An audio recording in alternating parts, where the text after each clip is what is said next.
Mas a espiritualidade é uma coisa que se vive juntos.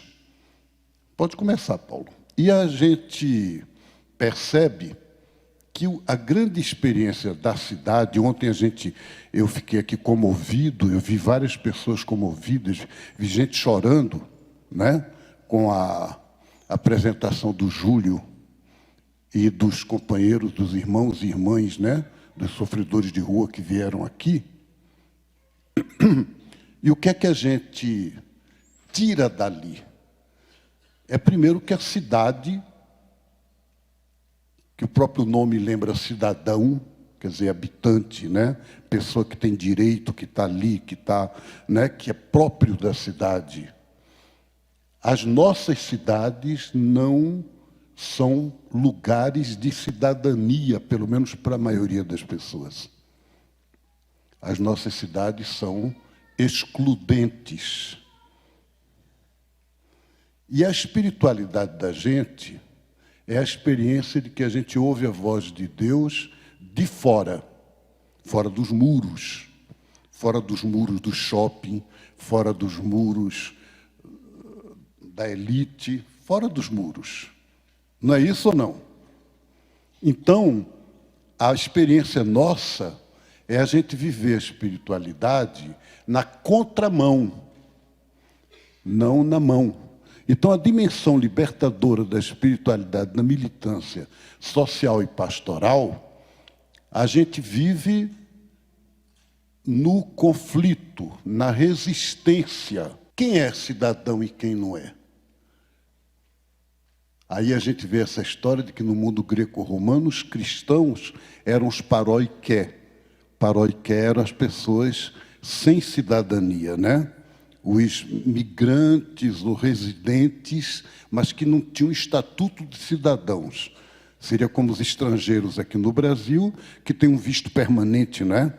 Mas o visto permanente não dá direito de votar, não dá direito de ser brasileiro.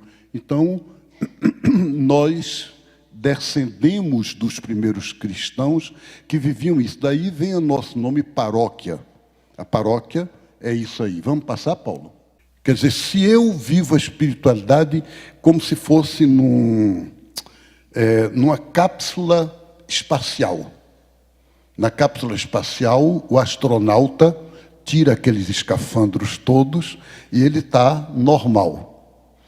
Se ele quiser, fica até sem roupa. O clima permite. Agora, quando ele abre a cápsula para sair para o espaço, ou quando ele entra no fundo do mar, né? Ele tem que ir todo armado, porque senão ele não respira. Então, nós vivemos num mundo um pouco assim, na cidade, ou não? A realidade urbana para nós, mais do que rural, embora que na rural também está assim, não é que é diferente, não. Mas na cidade, mais ainda. Não é? Então, como é que a gente exerce militância? Entende o que eu estou chamando de militância? Que a gente ajuda os outros a viverem se eu próprio vivo uma vida movido pelo medo. Medo de você. Se eu vivo uma vida toda imune. Não dá. É preciso construir essas pontes. É preciso conseguir, quando eu me despojo de todas as carapaças, de todas as máscaras, de todas as capas, eu me coloco diante de você com mais possibilidade de você também reparar em mim.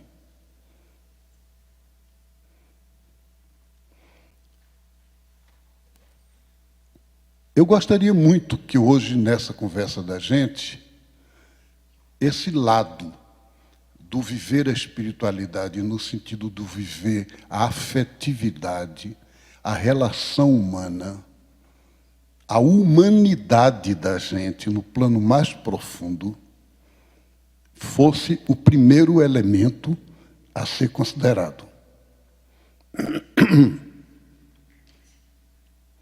E aí, sim, essa espiritualidade que a gente chamou de sócio-libertadora, ela tem essa dimensão de nos libertar, primeiramente, de ser um processo de amadurecimento pessoal. Aquilo que o Ken Wilber falava do passado egóico ao altruísta, quer dizer, ao outro, ao olhar o outro. A minha impressão, a minha experiência pessoal é que, às vezes, as instituições religiosas não ajudam muito nisso. Elas, de tal maneira, centralizam a gente na lei, na regra. Ontem o Júlio falava muito do levita e do sacerdote como pessoas boas, mas que para os quais Deus é a lei. Deus é a regra, é a norma, então não pode... E por isso eles não acolheram, eles não ajudaram o homem ferido que o samaritano ajudou. E o Júlio insistia que não se tratava do bom samaritano, mas do samaritano. Né? E eu queria hoje dizer para vocês, como testemunho pessoal. Eu sou monge beneditino, entrei no mosteiro com 18 anos. E o mosteiro era um mosteiro tradicional. Eu me apaixonei pela Bíblia, pela liturgia. Eu gostava muito das orações do mosteiro. Podia ter críticas, assim, uma coisa ou outra da disciplina, mas, no fundo, a disciplina me ajudou a estudar, me ajudou a me centrar. Eu sou muito dispersivo, eu sou muito agitado. E o mosteiro, de certa maneira, me ajudou a me aquietar. Só que teve uma questão, teve um problema. Quanto mais eu fui estudando a Bíblia, mais eu fui descobrindo uma coisa. Uma espécie de briga entre Deus e os religiosos. E eu me colocava como religioso. Eu era e eu sou. E essa briga tinha um assunto, tinha uma questão fundamental. Deus é subversivo e é de esquerda.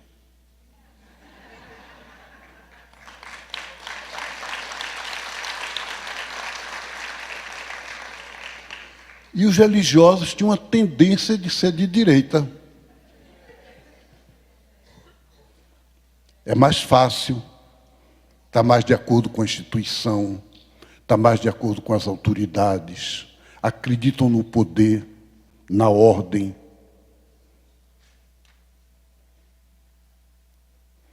E aí, nada de briga pela moral. Não é essa briga. Nada de briga pela questão do culto ser desse jeito ou daquele jeito, de ser católico ou protestante. Deus não é da religião, Deus é Deus da vida. Mas a questão fundamental é onde você se coloca na sua vida, de que lado você está.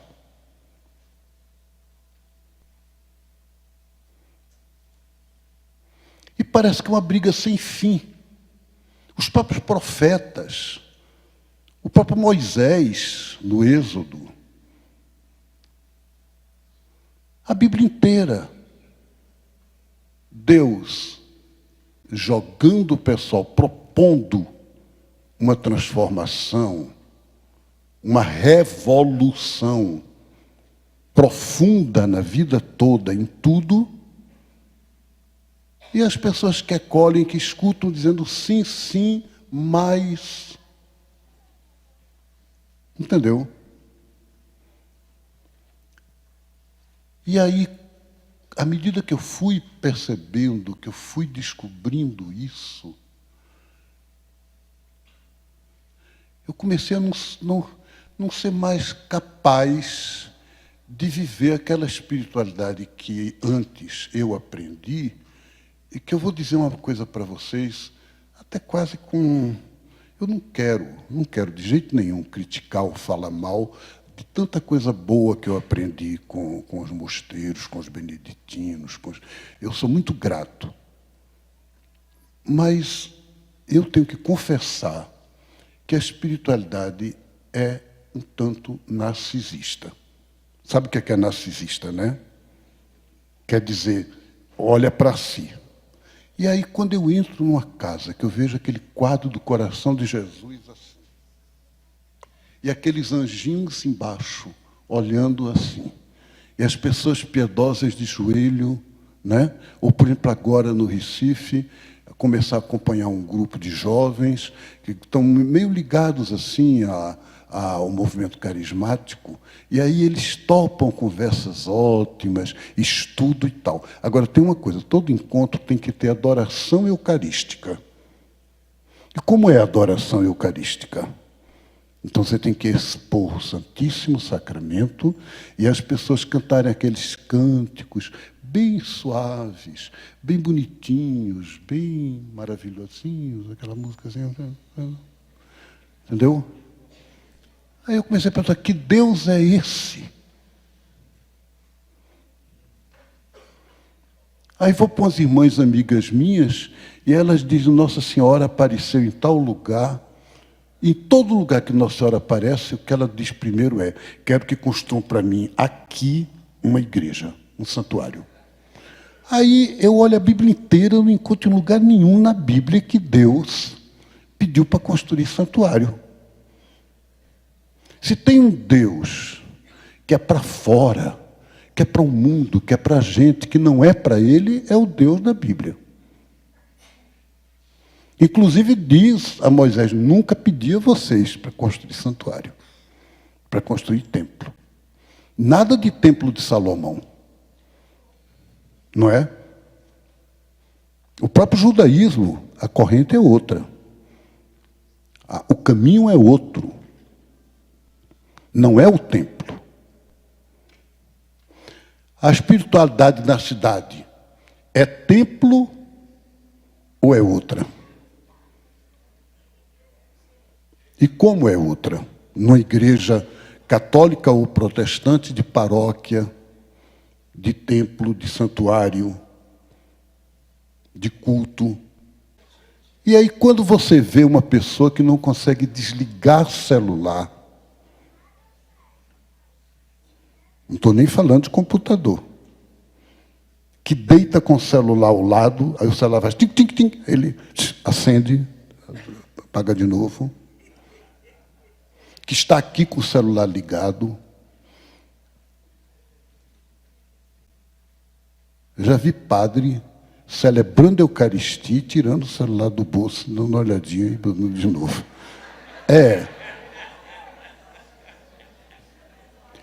Pode parecer, o que eu estou falando agora, pode parecer um detalhe isso que eu estou falando, ou até uma coisa chata. Marcelo tá sendo meio cri-cri. Mas não se trata de ser cri-cri.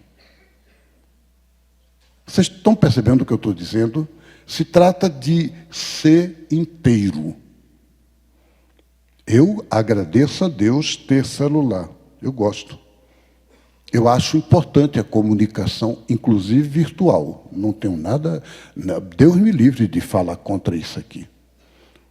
O que eu estou dizendo é que ela deve servir a gente e não pode substituir a comunicação real.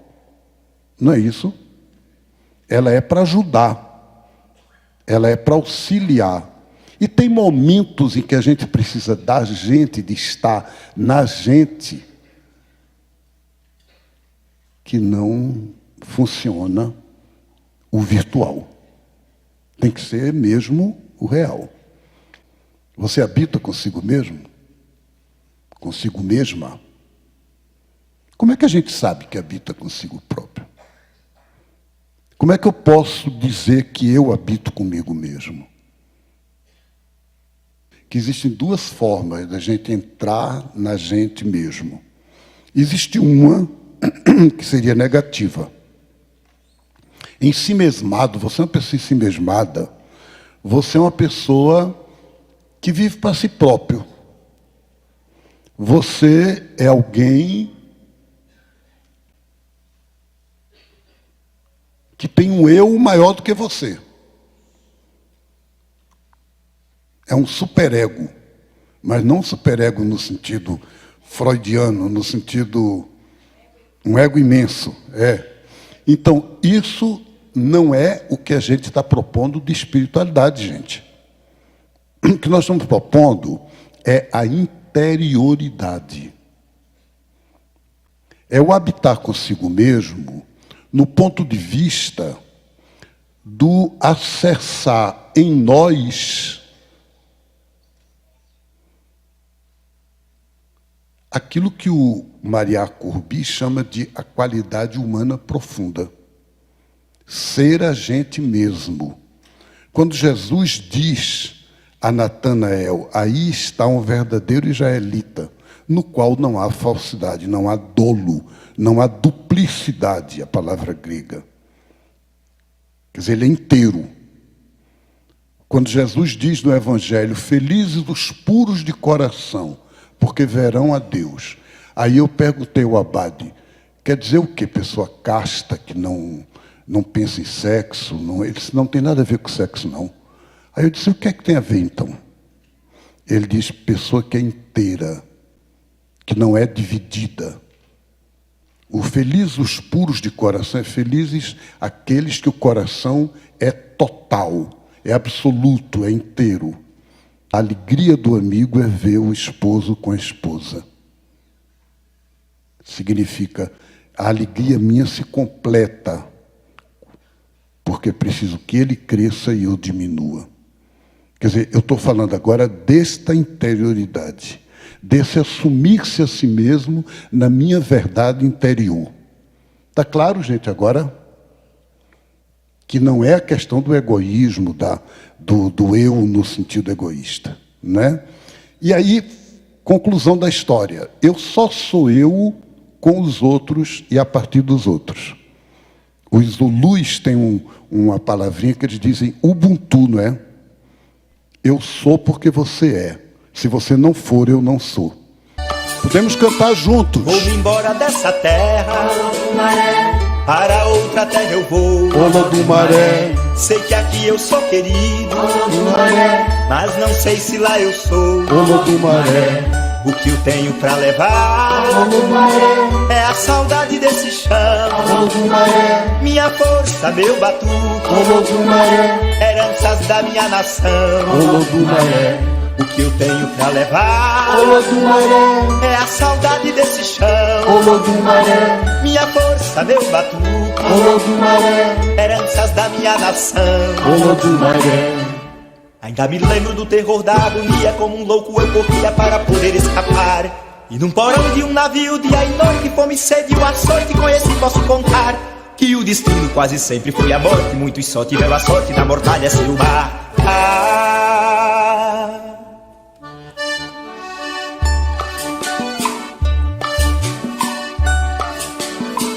Vou-me embora dessa terra, para outra terra eu vou. Sei que aqui eu sou querido, mas não sei se lá eu sou. O que eu tenho pra levar é a saudade desse chão, minha força, meu batuque, heranças da minha nação. O que eu tenho pra levar é a saudade desse chão, minha força, meu batuque, heranças da minha nação. Na nova terra, novos povos, novas línguas, Pelourinho, Doramíngua, nunca mais pude voltar. E mesmo escravo nas caldeiras das usinas, nas senzalas e nas minas, nova raça fiz brotar. Hoje essa terra tem meu cheiro, minha cor, o meu sangue, meu tambor, minha saga pra lembrar.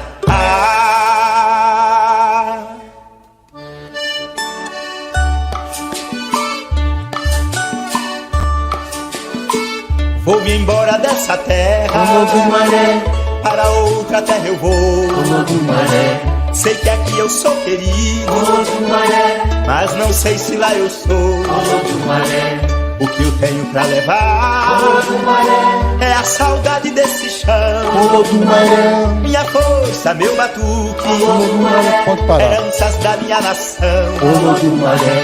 O que eu tenho pra levar é a saudade desse chão. Minha força, meu batuque, heranças da minha nação. Muito obrigado. Esse livro parte dessa história. E quando a história é muito sofrida, como essa história da escravidão africana no Brasil e indígena, ela é tão pesada que a gente só consegue falar dela como romance, como narrativa. Ela vai além de uma racionalidade, é uma coisa que não dá para entender. Então, Labirintos é um romance, é o meu quarto romance. Ele começa por uma citação do Jorge Luís Borges, que diz assim: nossa tarefa é a de imaginar um imenso labirinto e descobrir o fio que o percorre como pista de saída. A vida é esse labirinto. E a gente, falando de espiritualidade na cidade, eu achei que tem tudo a ver, né? Então, o livro está ali, é também da editora Senso, e tem um preço especial de lançamento.